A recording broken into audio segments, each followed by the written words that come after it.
This video is sponsored by Mint Mobile. What is up, guys? Well, if you have not been following this channel for the last 2 weeks, I've been going through the entire Final Destination series, reviewing each individual film leading up to the exciting release of Final Destination Bloodlines, and now we have culminated, at least for now, that review series. And as always, the way that we celebrate wrapping up a series is that we rank all of the films in that franchise. So, Final Destination all the way to Final Destination Bloodlines, ranked worst to best, right here, right now. And if you enjoy this video, be sure you hit the subscribe button because we're not stopping there. In a couple of days, I'm going to rank all of the premonition scenes in Final Destination, and then ultimately going to culminate with a big, monstrous ranking of every single death in the Final Destination franchise ranked in a tier list. That should be a massive video, should be a lot of fun, either going to come out later this week or the early next week, depending on how hard the editing is.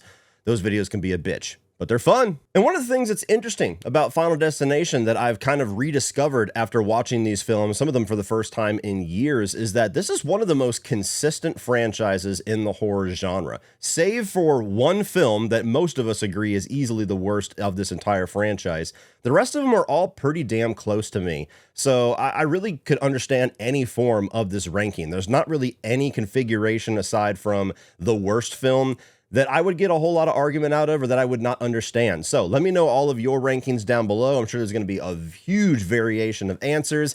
And now let's kick this bitch off with number 6, the worst film, really the only bad film in my opinion of this entire franchise, and that is The Final Destination, the 4th film.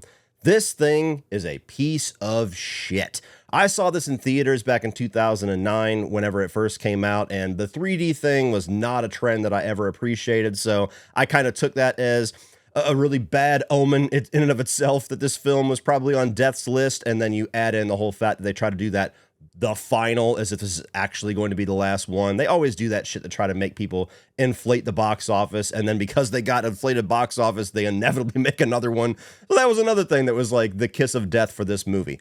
But you go and watch it, and it is just the most generic, the most low-hanging fruit version of a templated Final Destination film. It's the exact same shit as the other ones, only with way less creativity, way less effort, way less satisfying deaths because they all have to be CGI and have to have that 3D effect that is only maybe entertaining in the theater if they do it halfway decent, and then the rest of the time that we watch it, which is the vast majority of these films' legacies, at home, it looks awful. You have characters here that range from being terrible to just being generic and mediocre and really don't have any screen presence whatsoever. They don't add anything to the lore. And it's just a movie that you can go through the motions and watch it. It's not like it's the most miserable movie to watch, but it just adds absolutely nothing to this franchise. And even just the creativity in the kills in this one, which, let's be honest, that's 90% of the reason that most of us go to these films. We hope for other things, some good characters, maybe some cool lore and story, some decent editing and, you know, shooting in focus. We hope that that's there too, but the kills is the reason why we're buying a ticket. And this film really doesn't have any kills that stand out to me. A lot of people like the one where the guy gets his gut sucked out of his asshole just because it's kind of silly and stupid, but the fact that it's silly and stupid just doesn't really work for me with how I already don't care for the movie up to that point. You got a racist guy that gets dragged by his tow truck while Why Can't We Be Friends are played through the radio, which is, again, kind of a silly, stupid moment. You have a escalator kill that could be cool, but it's like a fake out kill for a premonition, so it doesn't really feel like it even counts. Everything about this film feels like the lowest effort you could possibly give to a Final Destination film. And luckily for this franchise, this was the one and only time, in my opinion, that we got such a low effort. So easily coming in at number 6 for me is The Final Destination. Now, really quick before we continue on with this ranking, the only thing scarier than being on death's plan is being on an overpriced cell phone plan. So check out the sponsor of today's video, Mint Mobile. Does it feel like a near-death experience when you receive your cell phone bill every single month? Well, with Mint Mobile, you can dodge that inevitable fate of overpriced and complicated cell phone plans. Mint has reimagined the horrifying wireless shopping experience by making it easy and online. No stores and no salespeople. They introduced the concept of bulk buying to the wireless space, where the more months you pay for up front, the more you save. So you can try out Mint Mobile with a 3-month introductory plan, and when you're ready to continue, you can add to your plan in 3-month, 6-month, and 12-month duration. options. You can even choose a data plan that's right for you with 5GB, 15GB, 20GB, and unlimited plans available each and every month. And all plans with Mint Mobile include unlimited talk and text on America's largest 5G network.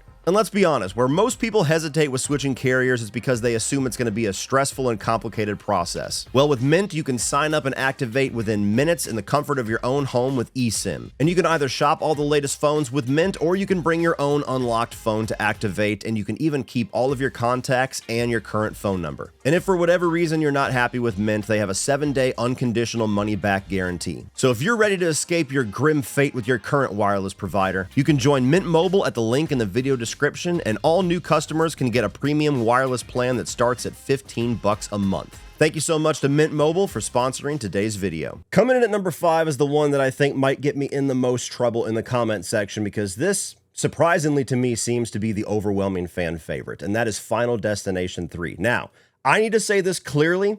There is a humongous gap between my number 6 and my number 5. I gave my number 6 half a star out of 5 when I reviewed it. I gave my number 5 3.5 stars when I reviewed it. So this is a film that I do like. This is a film that got a positive review for me. But as far as Final Destination movies go, this one to me is kind of the most basic, the most simple, and maybe that's the reason why people like it. For me, it always leaves me wanting a little bit more, and it's the easily forgettable chapter in this franchise while still being very entertaining. So I like the whole setup of the roller coaster. I think that that's a really good thing to prey on people's fears of and have a very horrific take on that.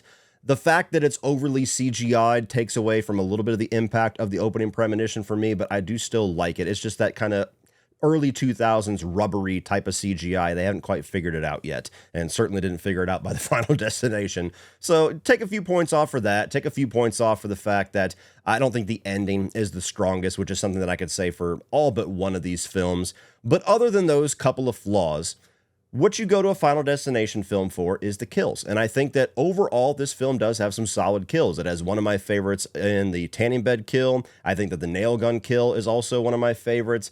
I think that the way that they utilize the omen of the photography is a really cool element that I wish we could see more of in this franchise. I get tired of just kind of the random premonitions that people have of how people are going to die. This is something much more organic narratively that I really liked. You have what I would say is probably the strongest lead of any of these films in Mary Elizabeth Winstead, just because I think she's easily the strongest actress of any of our leads. And I really like Ryan Merriman as well as kind of the co-lead. And a lot of that's just my Disney Channel original movie days, because, you know, I loved him from Smart House and The Luck of the Irish and probably a few other things. So seeing him in here was really cool, and I think that he works very well with Mary Elizabeth Winstead. But when we're not focusing on our two leads, and when we're not focusing on the kills, I think the movie really struggles to keep my interest, because there's just not really a whole lot interesting going on between the main scenes. Anything that's expositionary or anything that's like a character interaction, aside from one quick scene between Mary Elizabeth Winstead's character and her younger sister, where they have like a moment of understanding that I really appreciated and wish there was more of that. Everything else just kind of feels like filler. It's like, we really don't have anything to say here. We don't really have any story. We don't have any new added lore. We know we're just trying to get to the kills, but we can't just go from kill scene to kill scene. So I enjoy this film, and I can understand to an extent why a lot of people have it much higher than I do, because it is like the most streamlined of the Final Destination experiences. But for me, that leads this to just lack a little bit of standout appeal, lacks a little bit of things that I think are more memorable that I get from some of the films I have ranked higher. Now, these next three films on this list, I have to be honest with you, they might as well be tied for me. They all got the same exact rating whenever I reviewed them. I think that they are all very solid sequels that are very fun and entertaining for very different ways. They share some flaws, and yet they have some very unique flaws to each other. And if you ask me at different days of the week, these three films might change order. But as of right now, planting my flag in the sand, as you have to do with one of these rankings, my number 4 today is Final Destination 5. Now, I don't know how much this movie is just genuinely great and how much of it is just like a sign of relief that it's so much better than what the fourth film was. But this was kind of a return to form in a lot of ways. This came out like 2 years after the fourth film. The CGI and the 3D effects especially were significantly better. You still have a little bit of that uncanny valley where it just doesn't look as good when you watch it at home, but it's still way more convincing, and it was It was native 3D. They shot it in 3D. It wasn't a post-converted hack job like the vast majority of 3D films were in the 2000s. So that definitely makes a difference. I think that the opening premonition with the bridge collapse is one of the strongest of this franchise. Another major fear that a lot of people have. My wife is one of them. And this one just gives you the most ridiculously over-the-top horrific version of that type of tragedy. I think that the kill scenes are very solid in this one as well. You got the gymnastics kill that's easily one of my favorites, probably in my top 2. You've got the LASIK eye surgery scene, which is another one that I would say is like a top tier kill from this franchise. I think that the lead is stronger than a few here, not one of the strongest, but I at least like the fact they give him something else to do as far as his character arc, where he has these, aspirations to be a chef, and so he's trying to do this Paris retreat and get training there, yet he's trying to kind of build his relationship back together. The relationship side of things I never really thought was developed all that well. I never really cared whether they got back together or not, nor did I get a whole lot of context to what exactly was wrong in the first place. So just kind of like a throwaway subplot, but at least they tried something. And overall, the cast of characters here, not all of them are strong, but they're at least entertaining to watch, which again, a lot of the stuff that I like about this film is more in response to how much better it is than the fourth film. But this one overall, I do think is a very solid addition. And it's the only film in this franchise that I think has a really strong ending, which does make it stand out. All these other films feel like they kind of peter out, or they can't quite think of a way to land the plane, or it's just the same exact trope of, oh, you thought you got away? Well, fuck you, death gets you anyway. This film actually tries to do something different with that, where you still have the, oh, you didn't get away with shit, but they loop it back around with the surprise of this being a prequel to the original film.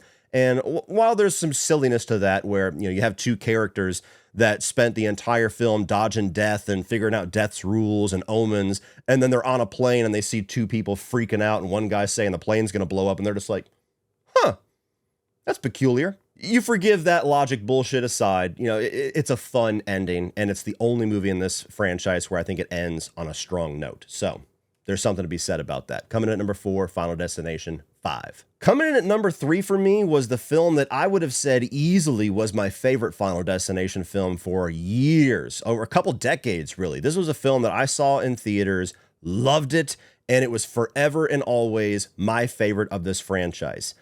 And it's lost a little bit of steam. Not a whole lot, because it's basically tied for second place. But yeah, coming at number 3 for me, surprisingly, is Final Destination 2. Now, this is a film that, I saw the first one in theaters. I'll talk more about that when I get to that film. And, loved that one. When I saw the second one, was super excited. And it was one of the best theater experiences I ever had, because that entire crowd was there waiting to be thrilled by Final Destination. And I think we were all pleasantly surprised and caught off guard with how much more humorous this film is. I think this one is in competition for the film that gets the mix perfect as far as having tension with kind of that dark, uncomfortable comedy.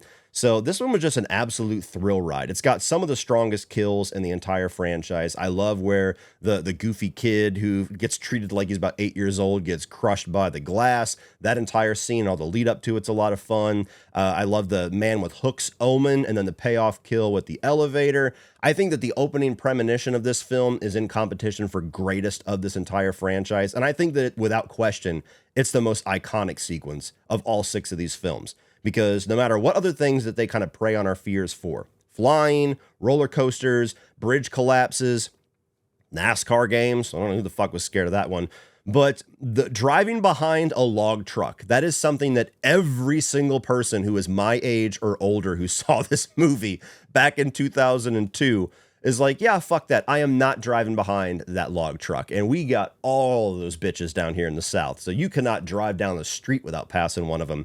So I think that makes it, to a certain extent, maybe the most iconic of the entire franchise, just for that opening premonition alone. The cast of characters, I think, is the thing that made this fall down the list a little bit for me, where it didn't used to bug me. And now when I watched it this time, I was like, yeah, not the strongest group here. You have all of them that aren't really all that likable for variations of reasons. The lead is not super strong. A lot of that's the dialogue that they give her, as well as the co-lead, the cop. Some of it comes across very hammy. And, I like the skeptic character who kind of goes into the elevator, sees the kill, and then runs back into the apartment scared as shit. but they're just not the most fun group of characters because at no point do they feel like they really warm to each other or band together. They're all just kind of like begrudgingly stuck in this situation.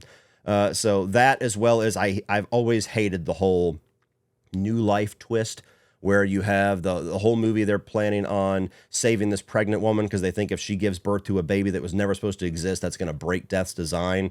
And it ends up being like a twist attempt where they're like, oh, nope, that's not what it is. It's actually you have to drown and then be resuscitated. That's the big secret to defeating death. I've always thought that was lame. I've always thought that was a really silly, stupid rule. And the fact that Final Destination Bloodlines kind of made that canonical, that is the one way to actually defeat death. Come on, give us something better than that. So those few things aside, I really enjoy this film. This is the one that I probably rewatched the most, honestly, even though it's number 3. But maybe that'll change with a movie we're about to talk about here in a second. Number 3, Final Destination 2. Coming in at number 2 for me today, man, what a pleasant surprise Final Destination Bloodlines was. I did not expect anything from this film. I have to be honest for you. I was excited that we're getting a new one. It felt like it's been long enough, and I didn't realize it had been 14 fucking years since the last one. But there was just something about the lack of buzz and the lack of hype until like the last 2 weeks, where I was just like, I don't know. This feels like we're going to get excited as franchise fans, and it's going to be really lackluster. And then suddenly, everybody that saw it early was raving about it. It was getting just blasted everywhere how high the Rotten Tomatoes score for this thing was, which you have to take with a boulder of salt, because even though it stayed at 95 for a while, a lot of those reviews were like 3 out of 5, 3.5 out of 5. Some people don't really understand the numbers on Rotten Tomatoes. I get that to an extent. But nonetheless, I started to get really excited for this one. And I'll be damned, that was a really, really good Final Destination movie. And to the point where I'm seeing some people say it's easily the best of the franchise. And I'm not even going to argue that. It's not my number 1, obviously, for certain reasons that I'll get into. But it's really high up here for a 6th film. And I think what this one did so well is that it kind of went back to the tried and true template, which all these sequels have attempted, but it tries to do a few things differently. I don't think they added a whole lot as far as lore, but they expanded the concept a little bit, where it's not just about somebody who has a premonition and they save 8 or 9 people, and then one by one we're watching them die in the order they would have died in the premonition. This one twists that just slightly and has it where the person who had the premonition actually prevents the entire tragedy. And so now there's hundreds of people that she has saved, and all those people have gone on to have kids and grandkids, and death is now not going in order of the premonition, it's going in order of the bloodlines and closing out that entire loop one by one, and it's taken decades to do so. It's kind of the same thing, but a little bit different, and so I appreciated that. You also have one of the strongest casts of characters here. Unfortunately, the lead is not really one of them, and I don't think it's the actress's fault. I think it's just the way that that character is written. But you got Eric here, the piercing character, who I think is probably the best character in this entire franchise. I loved that character. He had some genuinely great lines that I laughed out loud in the theater. His relationship with his brother was a standout in the middle act of the film. And then you get to the kills, and 2 of the kills in this film, I did a stream with Sledgehammer Horror just yesterday. 2 of the kills in this film instantly made my top 10, and one of them was number 1. So I think that this was a huge hell yeah as far as the carnage candy goes. You got the MRI kill here, which is a double kill, which I thought was outstanding. That's probably my new favorite kill and will be for a while of this franchise. You had another great one with a lawnmower. The premonition itself, the opening premonition, I thought was great. It was very large scale. The fact that it was in the 50s and period piece was really interesting. And then the whole twist that it wasn't actually a premonition, it was a dream of her grandmother's. Cool little twist there. And it's just a movie that I think plays it safe enough to appease most fans that kind of want the template to be followed, but does enough new and interesting in there to give those of us that expect a little bit more at least something to chew on. Now, I don't think the film was a complete home run. I think it has a lot of the same issues as the other films, where the lore and the rules, they play very coy with whether or not they have to stick to that or not.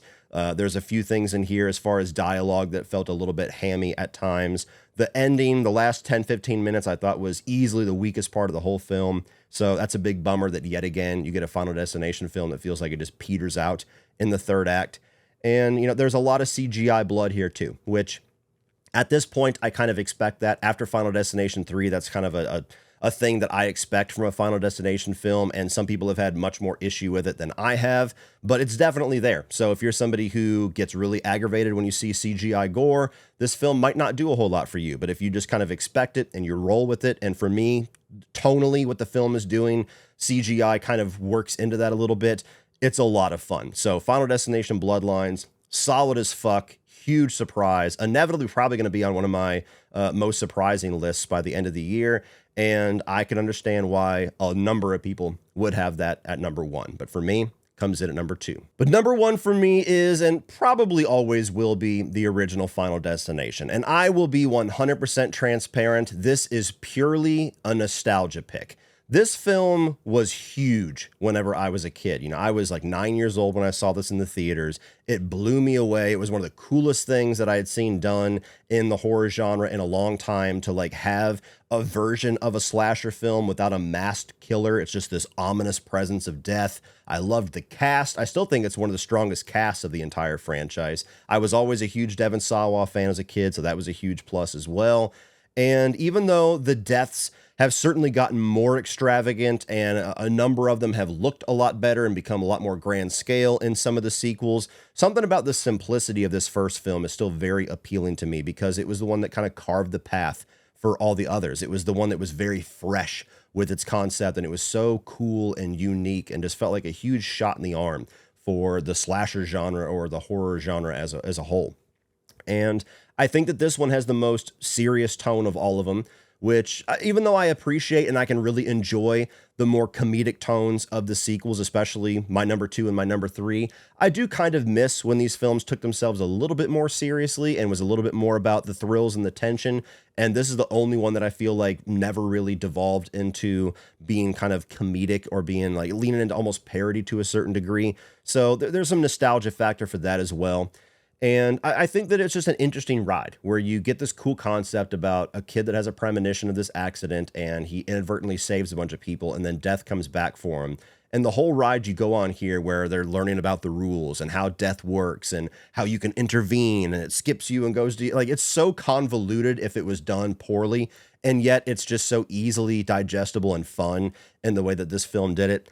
Still doesn't have the best ending. Part of that's because of the test screenings. They had one ending that was going to be significantly worse, and then they changed it for a much better ending, but the cog doesn't completely fit together with some things they tried to set up earlier with Alex and Clear's romance and how things play out, and Carter is suddenly their friends when he was a dick that nobody liked, and he didn't like them at all and hated them for the entire film. You're missing a little connective tissue there, but at least it ends with some thrills. It ends with the sign falling, and it's just a really fun movie that I have a ton of nostalgic love for. So Final Destination Bloodlines, I think I probably had more fun with, and, you know, Final Destination 2 even, but there's just something about that first film that will always be so important to me. So unless we get a Final Destination film that's just firing on all cylinders and knocks it out of the park and is just clearly the best we've ever gotten, the original Final Destination is probably a safe bet as being my number 1 of this franchise for a very long time. So crowned number 1, the original Final Destination. Well, that's it for this one, guys. Be sure to check out Mint Mobile down in the video description below. If you enjoyed that, click over here for my 2025 new release reviews, as well as my Final Destination playlist, where I have all my reviews, and then I'll add my rankings to it as well. Like, share, hit that subscribe button so you don't miss the next couple of rankings to come for this franchise. And as always, remember, opinions are like assholes, but that doesn't mean you have to be.